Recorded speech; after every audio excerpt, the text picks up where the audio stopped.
আচ্ছা, মেইল সবার কাছে গিয়েছে রাতুল? হ্যাঁ ভাই, পাইছি। আচ্ছা। লাস্ট মনে হয় জান্নাতুল আপু দিয়েছিলেন। আপু মেইল পেয়েছেন? হ্যাঁ, পেয়েছি ভাইয়া, পেয়েছি। ওকে। তাহলে স্ক্রিন দেখা যাচ্ছে, রাইট? জি। ওকে।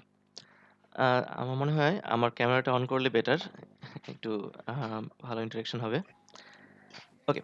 তো ফার্স্ট অফ অল আমরা শুরু করব যে আ কেন আমরা হচ্ছে LaTeX ইউজ করব? তো সবার মধ্যেই একটা জিনিস দেখা যায় যে অনেকে হচ্ছে এই যে বানানটা দেখে অনেকে উচ্চারণ করে হচ্ছে LaTeX।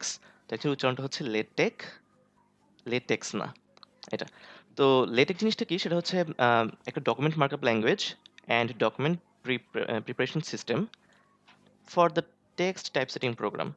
তো বেসিক্যালি এটা একটা মার্কআপ ল্যাঙ্গুয়েজ। এতটুকুই আমাদের জানার বিষয় এখানে। তো মার্কআপ ল্যাঙ্গুয়েজের মধ্যে আপনারা হয়তো যারা হচ্ছে এখানে কম্পিউটার সায়েন্স ব্যাকগ্রাউন্ড আছে সবাই তো জানেন HTML, বা যারা হচ্ছেন কম্পিউটার সায়েন্স ব্যাকগ্রাউন্ডের না তারা হচ্ছে ইন্টারমিডিয়েটে HTML মার্কআপ ল্যাঙ্গুয়েজ পড়ে এসেছেন একটা। তো এটা অনেকটা হচ্ছে একটা মার্কআপ ল্যাঙ্গুয়েজ। কিছুটা সিমিলারিটি পাওয়া যাবে HTML এর সঙ্গে। তো এটা হচ্ছে widely used in academia because of the high quality of typesetting achievable by tech. তো একটা কথা বলা হয়েছে এখানে যে একাডেমিতে ইউজ করা হয়। টেক একটা জিনিস আছে এখানে যে হাই কোয়ালিটি টাইপসেটিং কিছু ফিচার অ্যাচিভ করা যায় টেক ইউজ করার মাধ্যমে। টেক জিনিসটা কি সেটা আমি একটু পর বলছি। লেটেকের মধ্যে যে টেক জিনিসটা সেটার একটা কাজ রয়েছে। ওকে। একটা মজার ব্যাপার হচ্ছে the version number of TeX or LaTeX are converging toward pi. যেমন আমরা বিভিন্ন সফটওয়্যারের ভার্সন দেখি, ভার্সন 1, ভার্সন 2, ভার্সন 2.1, 2.2 এরকম ভার্সন দেখি সফটওয়্যারের। লেটেকের ভার্সনগুলো হচ্ছে পাই দিয়ে পায়ের নাম্বার অনুযায়ী হয় আরকি। 3.14, তারপরের ভার্সনটা 3.141, 3.1415, এভাবে হচ্ছে গিয়ে পরের ভার্সনগুলো আস্তে, আস্তে এভাবে আপগ্রেড হয়। তো এটা একটা ইন্টারেস্টিং ফ্যাক্ট লেটেক নিয়ে বা টেক নিয়ে।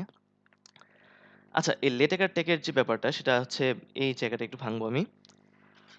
আমরা যখন ওয়ার্ডে কোনো একটা ডকুমেন্ট তৈরি করি, তো আমরা হচ্ছে মেইনলি ডকুমেন্ট ফাইলটাকে কি ডক ফাইল বলি নাকি এমএস ওয়ার্ড ফাইল বলি? যদি ২ টাই বলে থাকি কোনটা সঠিক? কেউ যদি একটু আনসার করেন।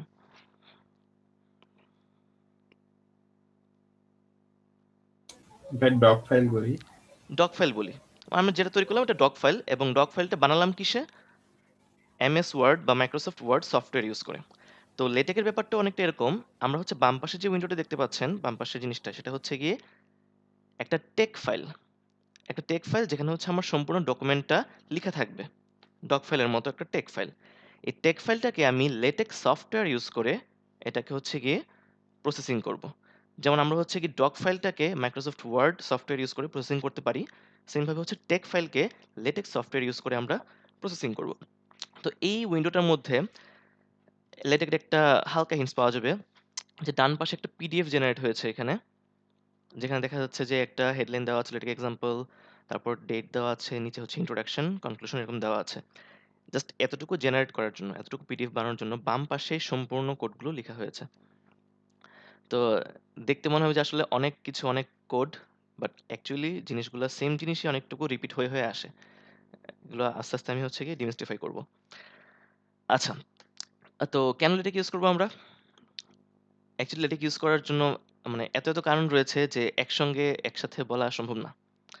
বাট obviously LaTeX হচ্ছে গিয়ে ওয়ার্ড থেকে বেটার কিছু সেন্সে। তো সেন্সগুলো কি? আমি বলছি। কিছু ফিচার হচ্ছে আমি যদি একটু আলোচনা করি। LaTeX এর ডকুমেন্টগুলো হচ্ছে গিয়ে বলা হয় গর্জিয়াস। কারণ হচ্ছে গিয়ে আপনি ওয়ার্ডেও এমন কিছু কাজ করতে পারবেন না যেগুলো হচ্ছে আপনি LaTeX এ ইজিলি করতে পারবেন। তারপর হচ্ছে বেটার টাইপোগ্রাফি দেন এমএস ওয়ার্ড। এমএস ওয়ার্ডে টাইপোগ্রাফি বা এমএস ওয়ার্ডে যে স্ট্রাকচার মেইনটেইন করা সেটা অনেকটু কষ্টসাধ্য, যেটা হচ্ছে LaTeX দিয়ে অনেক ইজিলি স্ট্রাকচারটা মেইনটেইন করা যায়। কিছু এক্সাম্পল বলি যেগুলো আপনারা সচরাচর জানেন। এমএস ওয়ার্ডের মধ্যে একটা ফুল ডকুমেন্ট তৈরি করা হয়ে গেল আমার ১০ পেজের। কথার কথা। এর মধ্যে আমি হচ্ছে কি ইমেজগুলো জায়গা মতো রাখলাম, ইমেজের নিচে উপরে লেখাগুলো জায়গা মতো রাখলাম। হঠাৎ আমার প্রয়োজন পড়ল যে ২ নাম্বার পেজের মধ্যে কিছু একটা জায়গা আমি পরিবর্তন করব, ২ টা লাইন এড করব। দেখা যাবে ২ নাম্বার পেজে ২ লাইন এড করার কারণে ৭ নাম্বার পেজে যে ইমেজটা ছিল সেটা চলে গেছে ৮ নাম্বার পেজে, এবং খুব বাজেভাবে গেছে। হয়তো ওই ইমেজের লেখাটুকু রয়ে গেছে ৭ নাম্বার পেজে, ইমেজটা চলে গেছে ৮ নাম্বার পেজে। মানে একটা বাজে ধরনের অবস্থা তৈরি হয়ে যায় মাইক্রোসফট ওয়ার্ডে কাজ করতে গেলে। এটা হচ্ছে টাইপোগ্রাফি প্রবলেম। এই জিনিসটা যদি আমি হচ্ছে গিয়ে লেটেকে করি সেক্ষেত্রে আমাদের এই প্রবলেমটা হয় না। স্ট্রাকচারটা খুব ইজিলি মেইনটেইন হয়। Okay? Can make any type of document that you can imagine. আপনি যা, চিন্তা করতে পারেন, যেরকম ধরনের স্ট্রাকচার চিন্তা করতে পারবেন সেটাকে আপনি লেটেকে ইমপ্লিমেন্ট করতে পারবেন। মোরওভার এটা হচ্ছে ফ্রি। এর চেয়ে কোনো বড় কথাই নেই। মাইক্রোসফট ওয়ার্ড আমাদের টাকা দিয়ে কিনতে হয়। LaTeX হচ্ছে ফ্রি। আচ্ছা, এটা একটা গ্রাফ দেখা যাচ্ছে এখানে। আম ডকুমেন্ট কমপ্লেক্সিটি এন্ড সাইজ বাড়ার সাথে, সাথে যত বড় ডকুমেন্ট হবে তত হচ্ছে গিয়ে এমএস ওয়ার্ডের এই এফোর্ট এবং টাইম তত বেশি লাগবে এমএস ওয়ার্ডে। এবং LaTeX হচ্ছে গিয়ে সেই কমপ্লেক্সিটিটা অনেক কম হয়। সরি কমপ্লেক্সিটি বাড়ার সাথে, সাথে সেই টাইম বা এফোর্টটা অনেক কম দেওয়া লাগে। কারণ হচ্ছে আপনি একবার LaTeX শেখার পর যেকোনো যত কমপ্লেক্স ডকুমেন্টই হোক, যত বড় ডকুমেন্টই হোক, আপনি নতুন করে নতুন কিছু শিখা লাগবে না। ওইটা দিয়ে আপনি চালিয়ে যেতে পারবেন। কিন্তু এমএস ওয়ার্ডের ক্ষেত্রে আপনাকে প্রত্যেকটা জিনিসের জন্য আলাদা, আলাদাভাবে হচ্ছে কি শেখা লাগবে। যত বড় ডকুমেন্ট হবে তত আপনার কমপ্লেক্সিটি বাড়বে।